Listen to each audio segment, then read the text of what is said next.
और ऑर्गेनिक तरीके से धान की खेती करना चाहते हैं तो उनके लिए सबसे सरल तरीका, सबसे कम खर्च का तरीका, फर्टिलाइज़र नहीं डला है आज तक, पर हर साल फसल चक्र को बदलना, जिससे कि आप जैविक।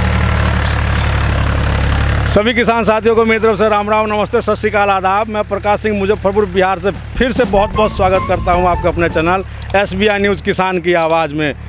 किसान साथियों, कई बार मैंने आपसे जिक्र किया होगा कि हरित खाद और जो हम लोग अपने खेतों में गोबर की खाद जिस किसान के पास नहीं है और ऑर्गेनिक तरीके से धान की खेती करना चाहते हैं तो उनके लिए सबसे सरल तरीका, सबसे कम खर्च का तरीका जो आपके सामने मैं अपने खेत में दिखा रहा हूँ, इसमें मेरी आम की बागवानी भी है।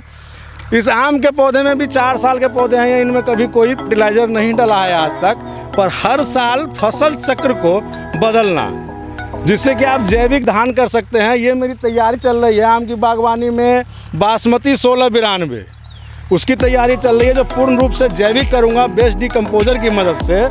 तो ये देखिए, इसमें मूंग की फसल की थी मैंने, तो मूंग की फसल है जिसमें मूंग में फलियां तो बाद में आई, लेकिन मैं एक भी दाना ले नहीं पाया क्योंकि बरसात हमारे यहाँ जल्दी शुरू हो गई थी और बारिश होने के कारण मूंग तो नहीं हो पाया। लेकिन ये मूंग मैं करता सिर्फ इसलिए हूँ ताकि इससे मेरा खाद का काम चल सके।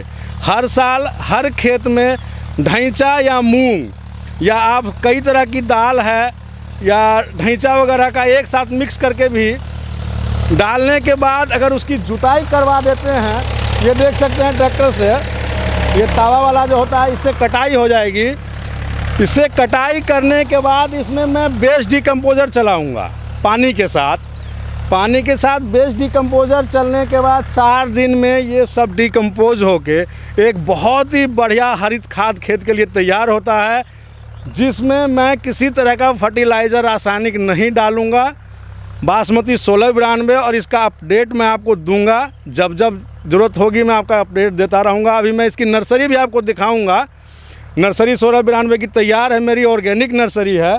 और अगर आप मूंग को इस मिट्टी में मिलाते हैं और बेस्ट डिकम्पोजर इसमें चला देते हैं तो 4 दिन में ये डिकम्पोज होकर बहुत सुंदर खाद तैयार होगा, जिस खाद में 25 दिन बाद जब आप इसमें रोपाई कर लें तो 25 दिन के बाद सरसों की खल, याद रखेंगे भाई किसान साथी मेरे, कि पीली सरसों हो काली सरसों हो इससे कोई फ़र्क नहीं पड़ता, सरसों की खल चाहिए 1 किलो प्रति कट्ठा। बिहार के किसानों के लिए 1 किलो प्रति कट्ठा अगर आप इसमें पीस के सरसों की खली मिट्टी वगैरह में मिला लें, अगर मात्रा कम लगता है, छिड़कने में दिक्कत है, और छिड़काव कर दें तो आप विश्वास नहीं करेंगे, बिलीव नहीं करेंगे, इतनी सुंदर फुटान आएगी और ऐसी हरियाली आएगी कि फसल कटाई तक हरियाली बरकरार रहेगी।